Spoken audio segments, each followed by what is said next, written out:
আজকে আমরা ৩ ভাই-বোন মিলে খেলেছিলাম একটা গেম। আমি সেটাই তোমাদেরকে বলছিলাম। মানে হচ্ছে আমরা ৩ জন মিলে লুডো খেলেছিলাম। যে ফার্স্ট হবে সে কোনো কিছু কাজকর্ম করবে না আর বাকিরা সবাই করবে। তারপর তো ফার্স্ট হয়েছিল আমার ভাই। তো আমরা সবাই মিলেমিশে কাজটা করলাম। তো খাওয়ার প্ল্যান ছিল লাল চা আর মুড়ি মাখা। এখন হচ্ছে আমি আমার ভাইকে বলবো পেঁয়াজ লঙ্কাটা কাটতে আর আমি লাল চা বানাবো একটু পরে। কারণ গরম গরম লাল চা পেঁয়াজ দিয়ে এখন পেঁয়াজ লঙ্কা কাটা হবে। হেলমেট পরে নিছে। পেঁয়াজ লঙ্কা কাটবো, একটা বাটি দিয়ে দিই, বাসন নে এটাতে কাইটে রাখবি, ঠিক আছে? কুচি কুচি করে। আমার বোন তো গিয়েছে সব আনতে আর আমি এখানে ওকে সাহায্য করছিলাম। এখানে ভাইয়ের পেঁয়াজ লঙ্কা কাটা হয়ে গেছে। আমি এখানে কাপ রেডি করে রাখছি, চা বসাই দিছি। আমার বোন এখনো আসে নাই, কি যে করতেছে, হয়তো চপটা ভাজতেছে ওখানে দোকানে। আদা দিয়ে লাল চাটা হবে, দেখতে থাকো।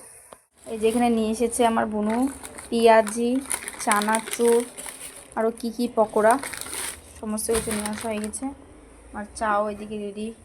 তারপর তো আমাদের সব কিছু নিয়ে আসা হয়ে গেছে। আমি এখানে মুড়িটা ঢালাম, পেঁয়াজ লঙ্কাটা কেটে দিলাম আর দিয়েছিলাম প্রতিদিন চানাচুর। এটা নিয়েছিল 15 টাকা প্যাকেট, নিয়ে এসেছিল 20 টাকার আলু চপ। সেটা তো প্রচণ্ড গরম ছিল আর ঝাল পেঁয়াজি নিয়ে এসেছে।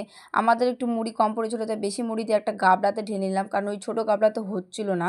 তারপর গরম গরম লাল চা সবার জন্য বেরিয়ে নিলাম। আমরা অবশ্য চাটা খাই না, কিন্তু আজকে খেতে ইচ্ছা করলো তাই খাইলাম। তারপর তো আমার মা কাকিকে অল্প অল্প দেওয়ার পর তো আমি ভাই বোন সবাই মিলে মুড়ি আর চা নিয়ে বসে পড়লাম একটা মুভি দেখতে দেখতে। তো সন্ধ্যাবেলাটা খুব এনজয় করলাম। তোমরা এরকম কারা কারা আছো যে ভাই বোনদের সাথে সময় পার করো? খুবই ভালো লাগে যেন সবাই মিলে একসাথে থাকলে। এতদিন বুঝি নেই, কিন্তু এখন বুঝতে শিখেছি। তো যাই হোক, তোমরা এমন কারা কারা আছো যে সন্ধ্যাবেলা একটু ভাজা পোড়া না হলে ভালো লাগে না? আমাকে কিন্তু কমেন্ট করে জানিও।